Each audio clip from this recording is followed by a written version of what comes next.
मिलिए असल जिंदगी के सुपर हीरोज से, जो कोरोना महामारी के इस मुश्किल दौर में भी रखते हैं दूसरों की मदद करने का हौसला। कोविड-19 महामारी के खिलाफ जंग जारी है। ऐसे में हर एक संस्था अपना पूरा योगदान देने को तैयार है। कोरोना से जंग जीतेंगे हम। देखिए हर शाम 6:30 बजे डीडी न्यूज पर।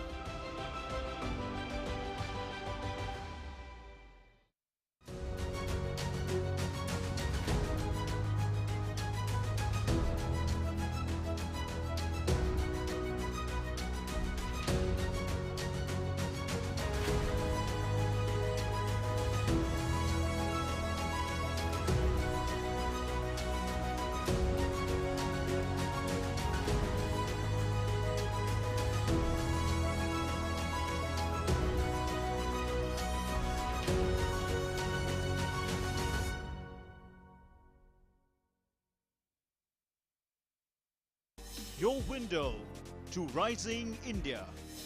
India's voice on global platforms. Latest news from India and around the world. In-depth analysis of global headlines. Watch DD India in your country. Available for downlink in all Southeast Asian countries. STTV broadcast is available through the satellite GSAT 17 at 93.5 degrees east. HDTV broadcast is available through the satellite GSAT 10 at 83 degrees east. For technical details, scan here. Switch to DD India now. Your window to rising India. India's voice on global platforms. Latest news from India and around the world. In-depth analysis of global headlines. Watch DD India in your country. Available for downlink in Central Asian countries. STTV broadcast is available through the satellite GSAT 17 at 93.5 degrees east. HDTV broadcast is available through the satellite GSAT 10 at 83 degrees east. For technical details, scan here. Switch to DD India now.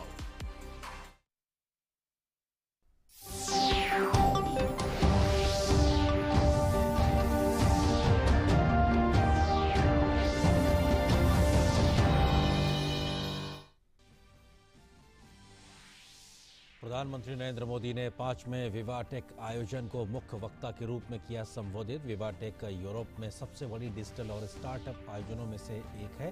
2016 के बाद से हर वर्ष Paris में किया जाता है इसका आयोजन।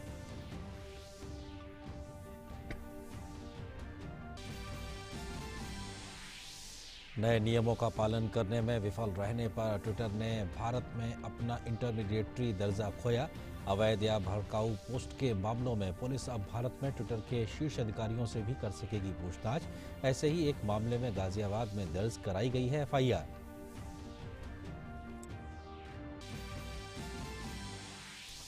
केंद्रीय इलेक्ट्रॉनिक्स और सूचना प्रौद्योगिकी मंत्री रविशंकर प्रसाद ने भारतीय कानूनों का पालन करने में ट्विटर की अनिच्छा पर उठाया सवाल।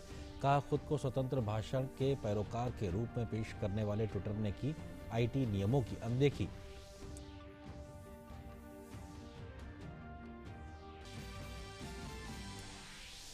कैबिनेट ने किए कई अहम फैसले। किसानों के लिए डीएपी उर्वरकों की सब्सिडी में 700 रुपए की बढ़ोतरी। गहरे समुद्र में जैव विविधता का पता लगाने के लिए गहरे समुद्र मिशन की घोषणा की गई। साथ ही थर्मल ऊर्जा क्षेत्रों की भी की जाएगी पहचान।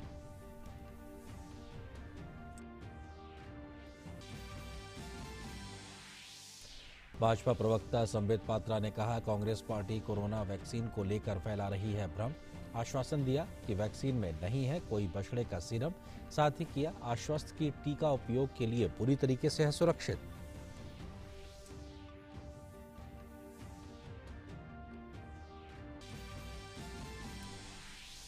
रक्षा मंत्री राजनाथ सिंह ने वीडियो कॉन्फ्रेंसिंग के जरिए आसियान रक्षा मंत्रियों की बैठक प्लस को किया संबोधित।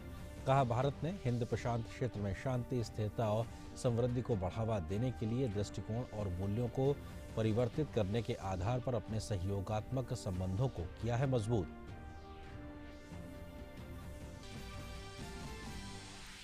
अंतर्राष्ट्रीय खबरों में अमेरिकी राष्ट्रपति जो बाइडेन और रूसी राष्ट्रपति व्लादिमीर पुतिन आज जिनेवा में करेंगे मुलाकात। पुतिन ने दोनों देशों के संबंधों में सुधार की जताई उम्मीद।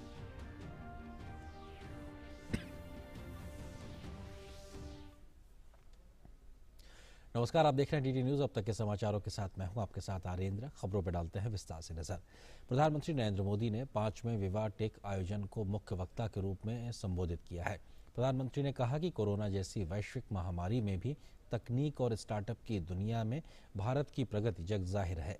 हमारा देश दुनिया में सबसे बड़े स्टार्टअप इकोसिस्टम के रूप में उभरा है। दरअसल विवाटेक यूरोप में सबसे बड़ी डिजिटल और स्टार्टअप आयोजनों में से एक है। 2016 के बाद से हर वर्ष पेरिस में इसका आयोजन किया जाता है। The role of our startup sector has been paramount. Let me give you India's example. When the pandemic hit our shores, we had inadequate testing capacities and shortage of masks, PPE, ventilators, and other such equipment. Our private sector played a key role in addressing this shortage. Our doctors adopted telemedicine in a big way so that some COVID and other non-COVID issues could be addressed virtually. प्रधानमंत्री ने कहा कि corona महामारी में भी तकनीक के इस्तेमाल से मानवता के हित में काम करने में मदद मिली है। साथ ही हम तकनीक के माध्यम से कोरोना के खिलाफ लड़ाई को और अधिक प्रभावी तरीके से लड़ पाए हैं। 2 vaccines are being made in India and more are in the development or trial stage. On the government side, our indigenous IT platform Arogya Setu enabled effective contact tracing. Our CoWIN digital platform has already helped ensure vaccines to millions. Had we not been innovating, then our fight against COVID-19 would have been much weaker. We must not abandon this innovative zeal so that we are even better prepared when the next challenge strikes. Bharat सरकार के नए नियमों के अनुपालन में विफल रहने के कारण ट्विटर ने भारत में अपना इंटरमीडिएटरी स्टेटस खो दिया है। यानी भारत में अब ट्विटर ने कानूनी सुरक्षा का आधार गंवा दिया है। अब भारतीय आईटी एक्ट की धारा 79 के तहत मिली सुरक्षा हट गई है। यानी ट्विटर पर भी अब आईपीसी के तहत मामले दर्ज हो सकेंगे और पुलिस पूछताछ भी कर सकेगी। वैधानिक अधिकारी की नियुक्ति में देरी के कारण ऐसा हुआ है। सोशल मीडिया कंपनियों को 25 मई तक अधिकारियों की नियुक्ति करनी थी। ट्विटर ने शुरू में कुछ नियुक्तियां की थी, लेकिन इन्हें सरकार की ओर से खारिज कर दिया गया था क्योंकि वे बाहरी कानूनी सलाहकार थे। ये लोग कंपनी से सीधे तौर पर नहीं जुड़े थे। सुरक्षा का अधिकार हटने के साथ ही उत्तर प्रदेश के गाजियाबाद में ट्विटर के खिलाफ वायरल वीडियो को लेकर एक मामला भी दर्ज हो गया है। मामला गाजियाबाद के लोनी बॉर्डर इलाके में बुजुर्ग के साथ मारपीट और अभद्रता का वीडियो वायरल होने से जुड़ा हुआ है। अब इस मामले में पुलिस ने ट्विटर के खिलाफ मामला दर्ज किया है। पुलिस ने ट्विटर की 2 कंपनियां मीडिया संस्थान दवायर, मोहम्मद जुबैर, राना अयूब, सलमान निजामी, मकसूर उस्मानी, समा मोहम्मद और शबा नकवी के खिलाफ मुकदमा दर्ज किया है। ये मुकदमा धार्मिक भावनाओं को भड़काने से संबंधित धाराओं में दर्ज किया गया है। इन पर आरोप है कि सभी ने गलत सूचना को बिना सत्यापित किए प्रसारित करने का काम किया है। सूचना एवं प्रौद्योगिकी मंत्री रविशंकर प्रसाद ने ट्विटर के मामले पर सरकार का रुख साफ करते हुए हमला बोला है। रविशंकर प्रसाद ने कहा है कि क्या ट्विटर भारत में कानूनी सुरक्षा पाने का हकदार है, तो इस मामले का साधारण तथ्य यह है कि ट्विटर 26 मई से लागू हुए नए आईटी कानूनों का पालन करने में नाकाम रहा है। इसके अलावा ट्विटर को इसका अनुपालन करने के लिए कई अवसर दिए गए थे, हालांकि इसने जानबूझकर इसे लागू नहीं करने का रास्ता चुना। रविशंकर प्रसाद ने जो आगे कहा कि भारत की संस्कृति अपने बड़े भूगोल की तरह बदलती रहती है। कुछ परिदृश्यों में इंटरनेट मीडिया के प्रसार के साथ यहाँ तक कि एक छोटी सी चिंगारी भी आग का कारण बन सकती है, खासकर फेक न्यूज़ के खतरे के साथ। इसी उद्देश्य के साथ नए आईटी नियम लाए गए हैं। उन्होंने ट्विटर पर हमला बोलते हुए कहा कि यह आश्चर्यजनक है कि ट्विटर जो कुछ खुद को अभिव्यक्ति की स्वतंत्रता के ध्वजवाहक के रूप में चित्रित करता है, जब वह मध्यस्थ दिशा निर्देशों की बात करता है तो जानबूझकर इसे नहीं मानने का रास्ता चुनता है। उन्होंने आगे कहा कि इसके अलावा चौंकाने वाली बात यह है कि ट्विटर देश के कानून द्वारा अनिवार्य प्रक्रिया को स्थापित करने से इनकार करके यूजर्स की शिकायतों को दूर करने में विफल रहता है। इसके अलावा अपनी पसंद और नापसंद के अनुसार मैनिपुलेटेड मीडिया को चिन्हित करने का काम भी करता है। ट्विटर पर आगे हमला बोलते हुए उन्होंने कहा कि यूपी में जो हुआ वह फर्जी खबरों से लड़ने में ट्विटर की मनमानी का उदाहरण था।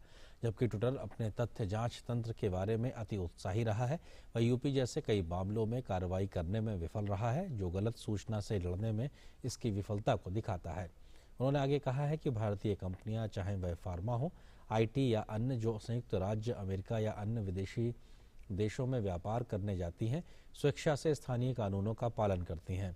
फिर ट्विटर जैसे प्लेटफॉर्म दुर्व्यवहार और दुरुपयोग के शिकार लोगों को आवाज़ देने के लिए बनाए गए भारतीय कानूनों का पालन करने में अनिच्छा क्यों दिखा रहे हैं। उन्होंने कहा कि कानून का शासन भारतीय समाज की आधारशिला है।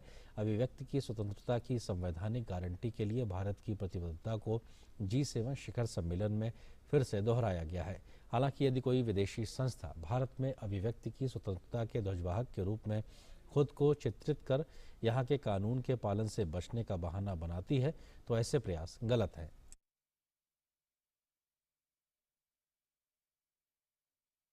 केंद्रीय सूचना एवं प्रसारण मंत्री प्रकाश जावड़ेकर ने प्रेस कॉन्फ्रेंस में ये जानकारी देते हुए बताया है कि प्रधानमंत्री नरेंद्र मोदी की अध्यक्षता में केंद्रीय मंत्रिमंडल ने संसाधनों के लिए गहरे समुद्र का पता लगाने और समुद्र के संसाधनों के तहत उपयोग के लिए गहरे समुद्र में प्रौद्योगिकियों को विकसित करने की दृष्टि से डीप ओशन मिशन के प्रस्ताव को अपनी मंजूरी दे दी है। Cabinet approved deep ocean mission. This will support blue economy. The main features of that are mineral study, 6,000 meters deep in sea. There will be deep sea ocean survey. There will be advanced marine station for ocean biology. And there will also be offshore ocean thermal energy part of mission. And more importantly, this is also our travel in the vision of Atmanirbhar Bharat. Bharatiya Janata party ने Covaxin पर कांग्रेस द्वारा की जा रही राजनीति की कड़ी आलोचना की है। भाजपा के प्रवक्ता संबित पात्रा ने कहा, स्वास्थ्य मंत्रालय पहले ही कांग्रेस के सारे आरोप नकार चुका है। जो साइंटिफिक कम्युनिटी ने और जो हेल्थ मिनिस्ट्री ने अभी क्लैरिफिकेशन दिया है इस विषय को लेकर, वो क्लैरिफिकेशन पब्लिक डोमेन में मौजूद है और स्पष्ट रूप से ये क्लैरिफिकेशन और साइंटिफिक डोमेन आज हिंदुस्तान का कहती है कि कोवैक्सीन में कोई बछड़े का सीरम या गाय का खून नहीं है। कोई भी कोवैक्सीन में बछड़े या गाय का सीरम नहीं है, कोई भी खून नहीं मिला हुआ है, नंबर 1। और नंबर 2, यह वैक्सीन पूर्णतः सेफ है। इसमें किसी प्रकार का कोई अपभ्रंश, जिस प्रकार का एक कम्युनल एंगल देते हुए इसे अपभ्रंशित करने की कोशिश की जा रही है, ऐसा कोई अपभ्रंश नहीं। संबित पात्रा ने कहा है कि वैक्सीन पर राजनीति करना कांग्रेस को शोभा नहीं देता है। कांग्रेस पार्टी ने एक महापाप किया है। मैं इसे महापाप कहूंगा क्योंकि जिस प्रकार का भ्रम कोवैक्सीन को लेकर, जो भारत में निर्मित वैक्सीन है, कोविड का वैक्सीन है, उसको लेकर जिस प्रकार का भ्रम आज कांग्रेस पार्टी ने सोशल मीडिया और प्रेस कॉन्फ्रेंस करके उनके प्रवक्ता ने फैलाया है, ये महापाप है। केंद्रीय जनजातीय मामलों के मंत्री अर्जुन मुंडा ने राजधानी दिल्ली में संकल्प से सिद्धि अभियान के तहत ट्राइफेड के नवनिर्मित भवन मुख्य कार्यालय का उद्घाटन किया है। मंत्री ने मिशन वन धन आजीविका की शुरुआत करने के साथ ट्राइफेड के 7 नए आउटलेट्स का विमोचन करने के अलावा इम्यूनिटी बूस्टिंग हैम्पर्स और tribes India coffee table book का भी विमोचन किया। पेश है हमारे संवाददाता ओपी यादव की ये रिपोर्ट। प्रधानमंत्री नरेंद्र मोदी के नेतृत्व में केंद्र सरकार एक नए भारत के निर्माण की दिशा में अग्रसर है। पीएम मोदी के इस महत्वाकांक्षी विजन को आगे बढ़ाने की दिशा में मिशन मोड पर काम करने के क्रम में केंद्रीय जनजातीय मामलों के मंत्री अर्जुन मुंडा ने राजधानी दिल्ली में संकल्प से सिद्धि अभियान के तहत ट्राइफेड मुख्यालय के नए परिसर का उद्घाटन किया। इस दौरान मंत्री ने मिशन वन धन नामक जनजातीय आजीविका पहल की शुरुआत की। ट्राइफेड के 7 नए आउटलेट का विमोचन किया। इम्यूनिटी बूस्टिंग हैम्पर्स के अलावा tribes India coffee table book का भी विमोचन किया। कार्यक्रम के दौरान मंत्री ने कहा कि ट्राइफेड के सहयोग से जनजातीय समाज नए भारत की संकल्पना को लेकर आगे बढ़ रहा है। ट्राइफेड के जितने लोग हैं वो एक टीम के सदस्य हैं। हमारा मंत्रालय इसी उद्देश्य के साथ काम कर रहा है कि जनजातीय क्षेत्र, जनजातीय समाज, जनजातीय वर्गों का संपूर्ण रूप से उनके जो परंपरागत व्यवस्था है उस व्यवस्था के साथ उसका उत्थान कैसे हो। कार्यक्रम में मौजूद ट्राइफेड की वाइस चेयरमैन प्रतिभा ब्रह्मा ने कहा कि जनजातीय समुदाय का सामाजिक आर्थिक विकास ही ट्राइफेड का लक्ष्य है। न्यू इंडिया को आगे बढ़ाने में ट्राइब्स इंडिया की बहुत महत्वपूर्ण रोल है, भूमिका है, क्योंकि ट्राइब्स इंडिया जो सबसे मार्जिनलाइज्ड सेक्शंस है हमारे भारत के, उनके लिए काम करते हैं। कार्यक्रम में मौजूद ट्राइफेड के प्रबंध निदेशक प्रवीण कृष्णा ने कहा कि 50,000 वन धन केंद्रों के माध्यम से जनजातीय संग्राहकों की आय में 3 से 4 गुना वृद्धि करना ही हमारा मकसद है। प्रधानमंत्री जी का संकल्प है कि 50,000 वन धन केंद्रों के माध्यम से जनजातीय समूह के संग्राहकों को उद्यमी बनाकर उनकी आय में 3 से 4 गुनी वृद्धि करने का है। तो वन धन योजना है जिसके अंतर्गत ये 50,000 केंद्र स्थापित किए जाने की कार्य योजना बनाई गई है। Tripura cooperative state marketing federation के चेयरमैन कृष्ण धन दास ने कहा कि ट्राइफेड का लक्ष्य देश के गांव-गांव में विस्तार कर जनजातीय समुदाय को मजबूती प्रदान कराने पर हमारा खास ध्यान है। हर ट्राइब्स अभी जो इनकम कर रहे हैं तो उनसे दुगना करना वो भी मिशन में आ गया और ट्राइफेड की जरा वो गांव-गांव में बंधन योजना के तहत सारे देश में हम लोग विस्तार कर रहे हैं। गौरतलब है कि भारत सरकार जनजातीय समुदाय के सर्वांगीण विकास के लिए काम कर रही है ताकि देश की 7.5 से 8% आबादी और 40% जमीन के साथ दुनिया के दूसरे सबसे बड़े जनजातीय समुदाय का प्रतिनिधित्व करने वाले भारत देश के वन बंधुओं का संकल्प से सिद्धि के जरिए सामाजिक आर्थिक विकास सुनिश्चित कर उदयमान भारत में उनके योगदान को चिन्हित किया जा सके। प्रधानमंत्री नरेंद्र मोदी के नेतृत्व में केंद्र सरकार संकल्प से सिद्धि के अभियान को गति देने की दिशा में काम कर रही है। पीएम मोदी के इस विजन के जरिए नए भारत के निर्माण की संकल्पना में जनजातीय मामलों का मंत्रालय भी अपनी भूमिका निभा रहा है।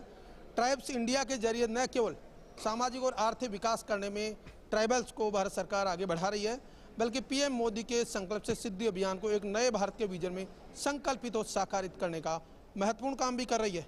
मेरे सहयोगी कैमरामैन अनिल के साथ में OP Yadav, DD news, Delhi. Bhajpa का किसान मोर्चा किसानों को आत्मनिर्भर तथा फसलों के बेहतर दाम दिलाने के लिए कृत संकल्प है। नव संगठित किसान मोर्चा का क्या है किसानों के लिए योजनाएं और क्या कहना है वर्तमान में चल रहे किसान आंदोलन के बारे में, इस बारे में विस्तार से बात की हमारे संवाददाता विक्रमजीत सिंह ने किसान मोर्चा के मीडिया संयोजक मनोज कुमार यादव से। भारतीय जनता पार्टी का किसान मोर्चे की टीम नवगठित हुई है। क्या है इनकी भविष्य की योजना और किस प्रकार से ये कार्य कर रहे हैं, इसके बारे में हमारे साथ बात करने के लिए मनोज कुमार यादव हमारे साथ मौजूद हैं, जो कि संयोजक है भारतीय जनता पार्टी किसान मोर्चा के। आइए उनसे बात करते हैं।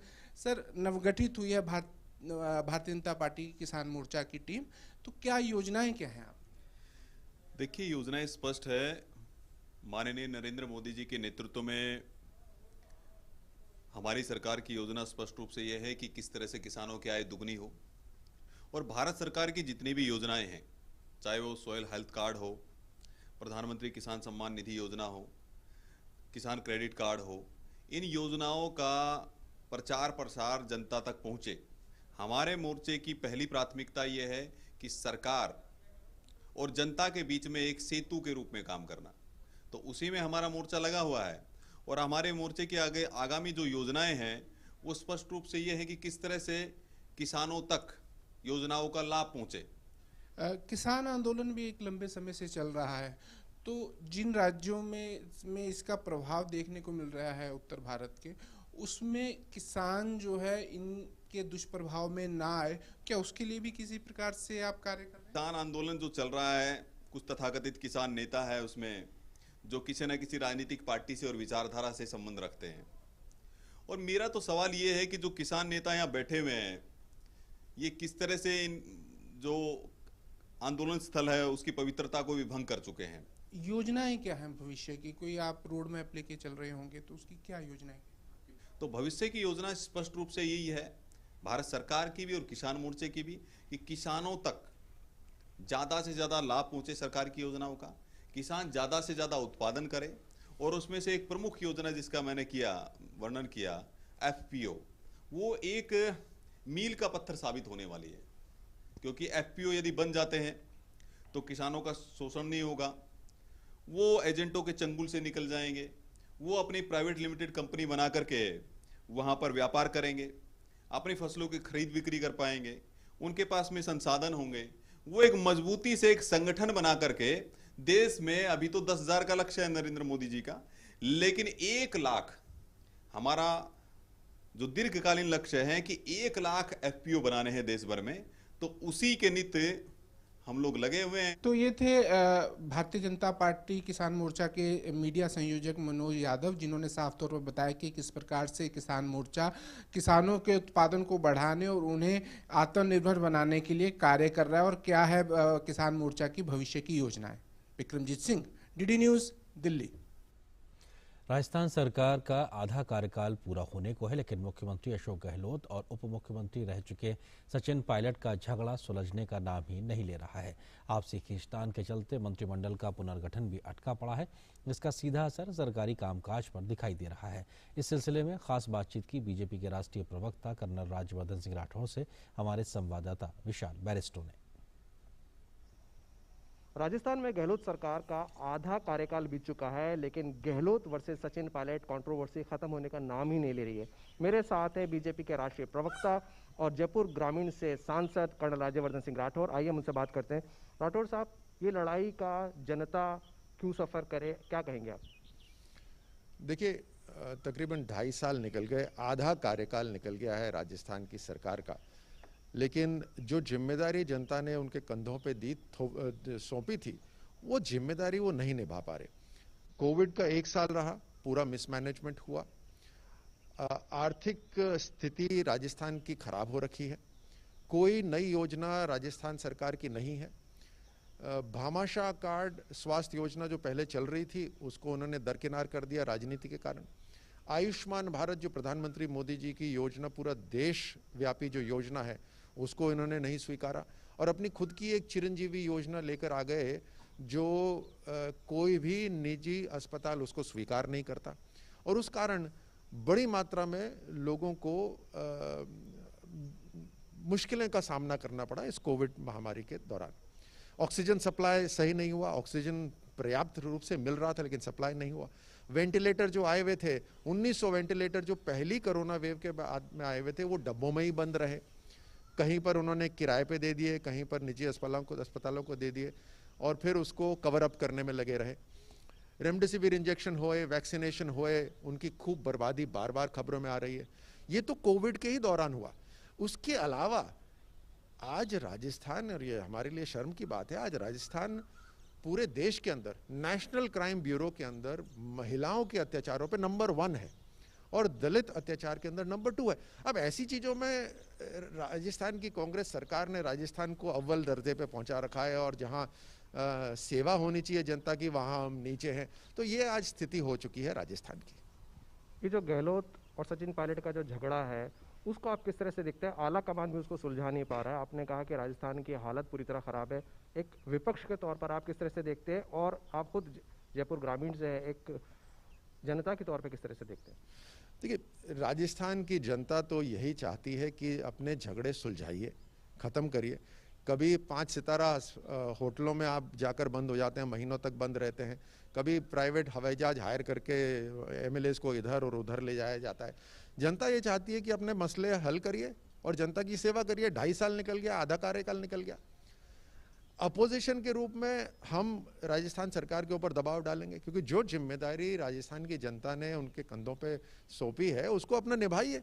लेकिन आपको पावर, पोजीशन और पैसा, इसी के झगड़े आप सुलझाने में लगे हुए हैं। अब ये अक्सर होता है जब जो न्यूक्लियस होता है जब वो कमज़ोर हो जाता है, तो अक्सर जो इर्द गिर्द जो नेता होते हैं वो अपनी चलाने लग जाते हैं। अपने ध्वज उन्होंने लहरा दिया, अपनी मनमानी कर रहे हैं। वही हो रहा है पंजाब में भी, वही हो रहा है। कोविड क्राइसिस को सामना नहीं हो रहा, राजस्थान में वही हो रहा है। कोविड क्राइसिस का सामना नहीं हो रहा, ये अपनी सत्ता संभालने में लगे हुए हैं। सरकारी तंत्रों का गलत इस्तेमाल हो रहा है, वो इसीलिए कि एक दूसरे के ऊपर स्पाइंग कर रहे हैं। तो जब न्यूक्लियस कमज़ोर है, जैसे कांग्रेस पार्टी का न्यूक्लियस कमज़ोर है, तो ये सब अपनी मनमानी करते हैं। तो अपने झगड़े सुलटाइए भाई, जनता की सेवा करिए। तो ये थे कर्नल राज्यवर्धन सिंह राठौर, जिनका ये कहना है कि जब आला कमान कमज़ोर होगा तो उसका सीधा असर राज्यों पर भी पड़ेगा। कैमरामैन अजय और कालरा के साथ मैं विशाल बेरिस्टो, डीडी न्यूज़, दिल्ली। रक्षा मंत्री राजनाथ सिंह ने हिंद प्रशांत क्षेत्र में एक खुली और समावेशी व्यवस्था के लिए भारत के आह्वान पर फिर से जोर दिया है। रक्षा मंत्री राजनाथ सिंह ने वीडियो कॉन्फ्रेंसिंग के जरिए आसियान रक्षा मंत्रियों की बैठक ADMM+ को संबोधित किया। ADMM+ एक महत्वपूर्ण मंच है जिसमें 10 आसियान सदस्य देश और 8 डायलॉग पार्टनर ऑस्ट्रेलिया, चीन, भारत, जापान, न्यूजीलैंड, दक्षिण कोरिया, रूस और अमेरिका शामिल हैं। इस बैठक की मेजबानी ब्रुनई रक्षा मंत्रालय कर रहा है। रक्षा मंत्री ने हिंद प्रशांत क्षेत्र में प्रमुख सुरक्षा चुनौतियों से निपटने पर बल दिया।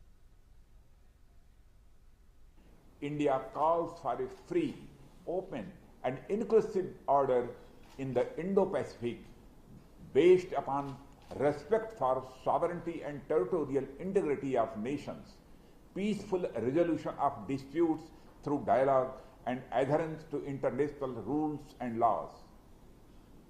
India has strengthened its cooperative engagements in the Indo-Pacific based on converging visions and values for promotion of peace, stability and prosperity in the region. Varanasi के प्रसिद्ध आम के बागीचे में किस तरह लोगों को रोजगार मिल रहा है और आम खाने वालों के सेहत का भी ख्याल रखा जा रहा है इस कोरोना महामारी के दिनों में भी। देखते हैं हमारे संवाददाता हरिकेश बहादुर सिंह की ये ग्राउंड रिपोर्ट। ये बनारस से लगभग 25 किलोमीटर दूर प्रसिद्ध लंगड़े आम का बगीचा है। इस बार आम की साइज थोड़ी छोटी हुई है, इसलिए विदेश नहीं जा पा रहा है। किसान आधुनिक हैं, आम की साइज के लिए कई सरकारी संस्थाओं से संपर्क कर रहे हैं और इस समय अपने बगीचे में कईयों को काम से रखा है और लोगों के सेहत का ख्याल रखते हुए आम पकाने की विधि तो बता ही रहे हैं, व्यापारियों से कोई केमिकल ना उपयोग करने की अपील भी कर रहे हैं। जो भी इस समय हमारे बगीचे से आम ले जाते हैं यहाँ के लोकल व्यापारी, उनसे मेरी एक विशेष अपील यह रहती है कि वो अपने जहाँ भी इसको बेचते हैं या अपने माध्यम से जिसके यहाँ बेचते हैं उनको कोरोना के लिए जागरूक करें। उसके साथ साथ किसी भी प्रकार का कार्बाइड का प्रयोग न करें। आसपास के फल व्यापारी यहाँ से आम खरीदते हैं, उसे पकाते हैं, वो भी बिना किसी केमिकल का प्रयोग किए हुए, फिर ठेले पर बेचते हैं। इससे भी 4-5 लोगों को रोजगार मिल जाता है। यहाँ बहुत अच्छा आम होता है, बगैर कार्बाइड का, बगैर मसाला का आम पकता है। 4 दिन बाद पक जाता है। हम ठेले पर लगाकर अपना मार्केट में बेचते हैं और यहाँ का आम बहुत फेमस आम है। किसान अन्नदाता तो हैं ही, पर बनारस के और प्रगतिशील होने के कारण प्रधानमंत्री की एक एक बात को ध्यान से सुनते हैं और लोगों के सेहत को लेकर जागरूक हैं। यह बगीचा आम का है जिसमें लंगड़ा, दशहरी और चौसा हर तरह के आम हैं। इस बगीचे से लोगों को रोजगार तो मिल ही रहा है, स्वाद भी मिल रहा है आम का।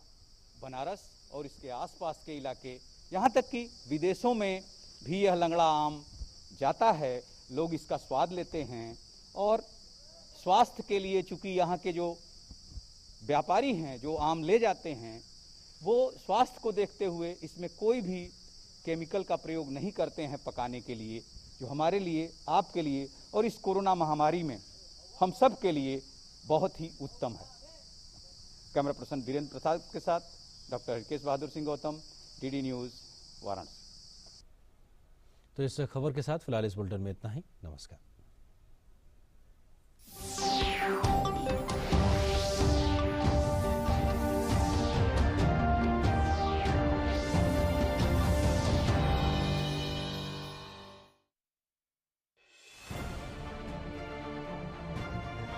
कोरोना के विरुद्ध लड़ाई में सही और सटीक जानकारी है अहम।